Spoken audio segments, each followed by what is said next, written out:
You know, one of the first things that struck people about Star Wars was its cinematography.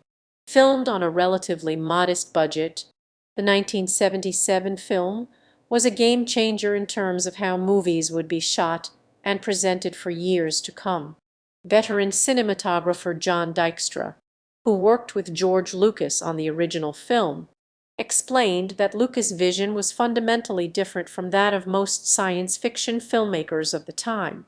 Gone were the elaborate sets and slow-paced, atmospheric shots that characterized more traditional sci-fi epics. Instead, Dykstra shot on soundstage, using a combination of traditional camera rigs and pioneering studio effects to achieve an astonishing level of realism. The early Star Wars films were marked by a clear preference for gritty, practical special effects over more expensive, futuristic ones. The iconic opening shot of a starfield, for instance, was achieved by pushing the camera as far back as possible in a large studio, then projecting thousands of points of light on the screen. Later films would attempt to do the same with CGI, but these early days relied on the ingenuity of Dykstra's team and their commitment to practical effects. The influence of Joseph Campbell, a scholar of comparative mythology who became a close friend and advisor to George Lucas, is evident in the symbolic use of light and dark throughout the films. In a galaxy where the light of the twin suns of Tatooine contrasts with the darkness of the Death Star, we begin to see the conflicts of the human experience encoded in the aesthetic of the films.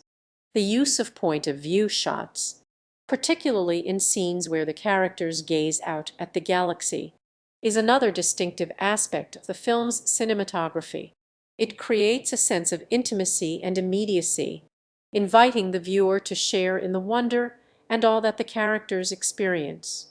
The work of lens designer and cinematographer Lawrence Gordon is often cited as a key factor in the aesthetic of the original film. Gordon's innovative lens designs, including the use of spherical aberration to create a soft look, helped to create the distinctive feel of the film's visuals. As the series progressed, the cinematography continued to evolve in response to new technologies and challenges.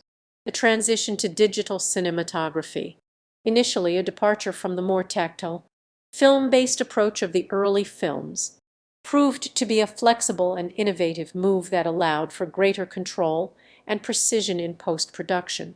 The influence of Star Wars on modern science fiction, beyond its on-screen impact, is profound. Its cinematography has raised the bar for visual storytelling in the genre, encouraging filmmakers to push the boundaries of what is possible on screen and think about the ways in which the visuals can be used to tell a story. As we reflect on the Star Wars legacy, it's clear that its cinematography is not simply a matter of technical achievement, it's an artistic choice, one that expresses the very heart and soul of the franchise.